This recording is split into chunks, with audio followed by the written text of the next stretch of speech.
It was just supposed to be another Friday night in La Crosse, Wisconsin, October 24th, 1953.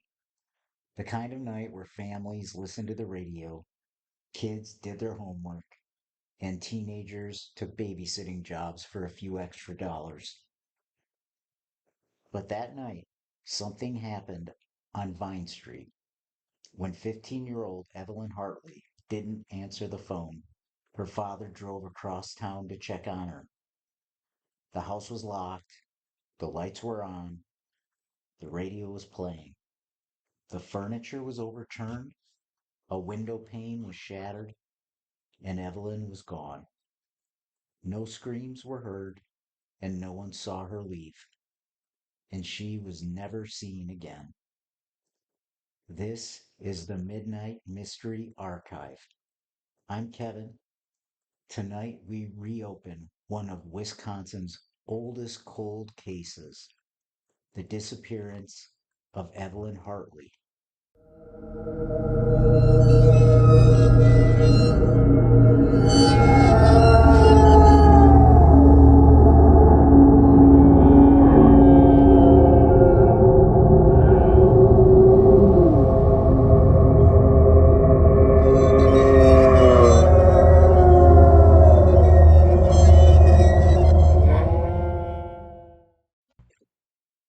La Crosse, Wisconsin, in the fall of 1953 was a quiet river town, modest, Midwestern, and safe. Evelyn Hartley was just 15, a high school honor student, bookish, soft-spoken, the kind of girl who borrowed records from friends and read under the covers past bedtime.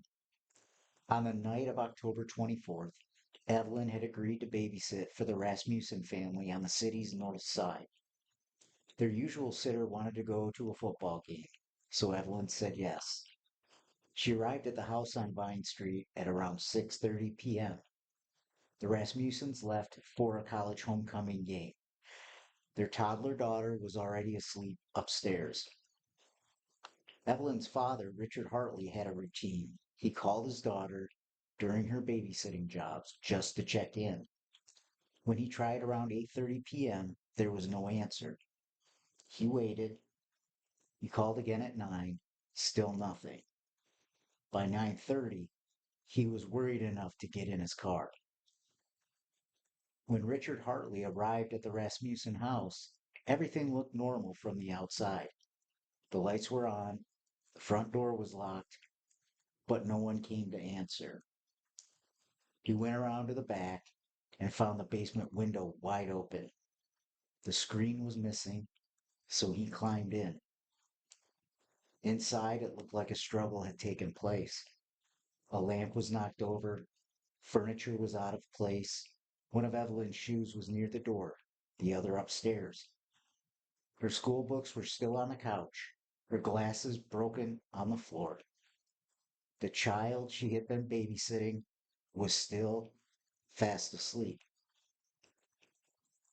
Police arrived quickly. A search party of over 1,000 volunteers swept the neighborhood, the riverbank, nearby fields. Bloodhounds picked up a scent that led away from the house, but it vanished at the edge of the road. They found bloody handprints on the garage wall, a trail of footprints, a pair of bloody underwear in the nearby yard, but not Evelyn. No one had seen a car, no one had heard a scream. It was as if she had been taken by the dark night itself. The town of La Crosse changed that night. Doors that were once left unlocked were now bolted shut. Parents walked their children to school, and for the Hartley family, every day after October 24th became a day without answers. Evelyn Hartley was never seen again. By sunrise on October 25th, 1953, the city of La Crosse was no longer quiet. Evelyn Hartley, 15 years old, honor student, babysitter, had vanished without a trace, and the town was in a panic. Police launched one of the largest manhunts Wisconsin had ever seen. Volunteers over 1,000 strong walked shoulder to shoulder through fields and woods. Divers scoured the nearby rivers. Dogs tracked her scent through backyards and alleyways. The trail for a time seemed promising. Bloodhounds followed Evelyn's scent down the block, into a yard, across a driveway, and then there was nothing. The scent ended at the curb, and authorities believed she had been placed in a vehicle and driven away. Investigators found bloody handprints on the garage wall. They found Evelyn's broken glasses inside the house, a shoe upstairs, a blood-stained undergarment in a neighbor's yard, but no eyewitnesses, no screams, and no sign of forced entry on the front door.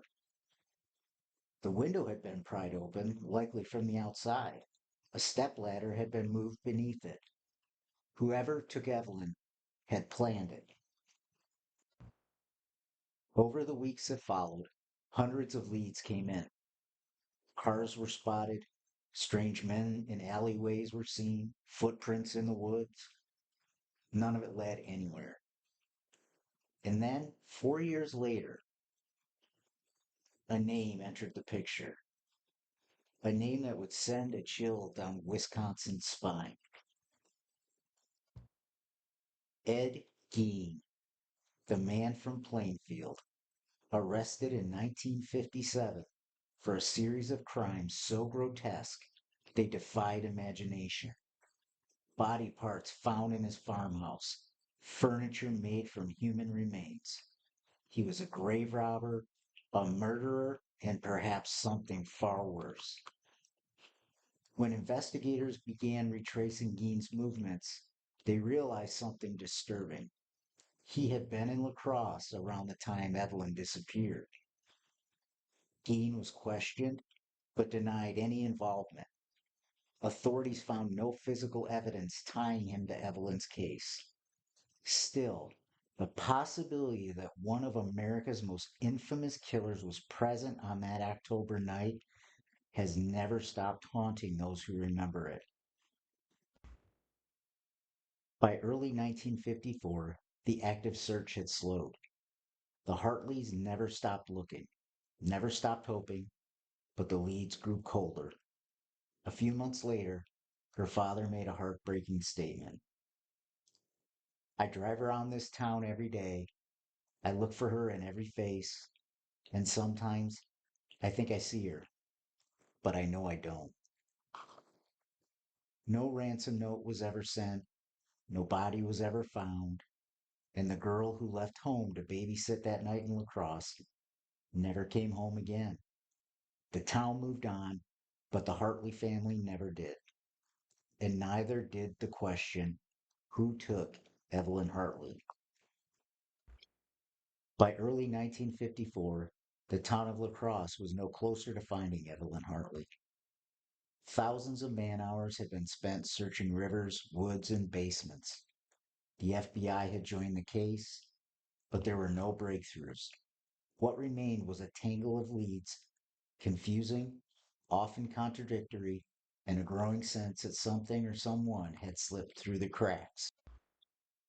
Over the next few years, law enforcement received hundreds of tips, many of them strange, some even cruel. She was seen in Minneapolis panhandling. Someone matching her description got on a bus near Madison. A man bragged about taking a girl in La Crosse, but then recanted.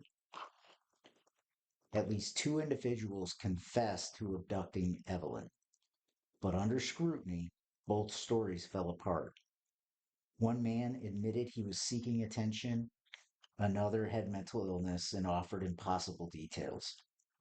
Each false confession reopened the wounds for the Hartley family and led nowhere. Richard and Ethel Hartley never stopped hoping. In the years after their daughter's disappearance, they kept a porch light on every night. Evelyn's room was left untouched, exactly as it had been the night she left. They gave interviews, offered rewards, followed up on even the slimmest of leads. But as time passed, something more painful than grief settled in: uncertainty, the not knowing. If she had died, we could mourn her, Richard Hartley once said. But this is like bleeding slowly forever. As the decades passed, public speculation evolved. Was it a drifter who slipped through town, vanished with her before sunrise? Was it someone local, someone who knew the house and the family's routine? Was Evelyn taken and kept alive for some time? One theory, never proven, was that she had been abducted for reasons far more disturbing than robbery or revenge, that she had been watched, chosen, that the attack was planned, precise. But without a body, without a suspect, those questions were left to echo in the dark. Eventually, the case faded from the headlines. Evelyn's photo, once printed in newspapers across the state, became something seen only in scrapbooks and cold case files. But the pain never faded in La Crosse, because what happened to Evelyn Hartley wasn't just a mystery, it was a scar. The girl who babysat on Vine Street vanished without a trace. And for generations, the town has wondered what really happened that night. By the 1980s, Evelyn Hartley had been missing longer than she'd even been alive. Her case remained open but cold, tucked into boxes of yellowed newspaper clippings and aging police reports in the Crosse Police Department's archive. To the people who lived on Vine Street, the story had become something deeper than a case file. It became folklore, not a ghost story, but something far more human, a wound that never healed. Before Evelyn disappeared, doors were often left unlocked. Windows were kept open on warm nights. But after October 24th, 1953, that all changed. Parents walked their children to school. Teenagers stopped taking babysitting jobs in unfamiliar neighborhoods. And in La Crosse, for the first time in living memory, people were afraid of the dark. Years later, some of the original detectives would revisit the case in interviews. They spoke of their frustration and their regrets. They admitted they might have missed something or someone. If we had today's technology back then, one retired officer said, I don't think she'd still be missing. But they didn't, and she is. Evelyn's parents kept her memory alive in quiet ways. They celebrated her birthday, kept her room just as it was, left the porch light burning year after year until they passed away. They never found peace. Theories still float through town conversations and internet message boards that she was taken by someone local, that she was trafficked across state lines, that Ed Gein might have been more involved than anyone realized. But there is no proof, there is no resolution, just the shattered window and a name that still echoes on Vine Street. Evelyn Hartley disappeared from a quiet home in a quiet town with no note, no witnesses, no trace, only questions, and a family that never gave up asking them. This has been the Midnight Mystery Archive. I'm Kevin. Thank you for joining us as we step back into the night Evelyn vanished. And if you find yourself walking past an old house on Vine Street, listen. The silence may still be waiting to speak.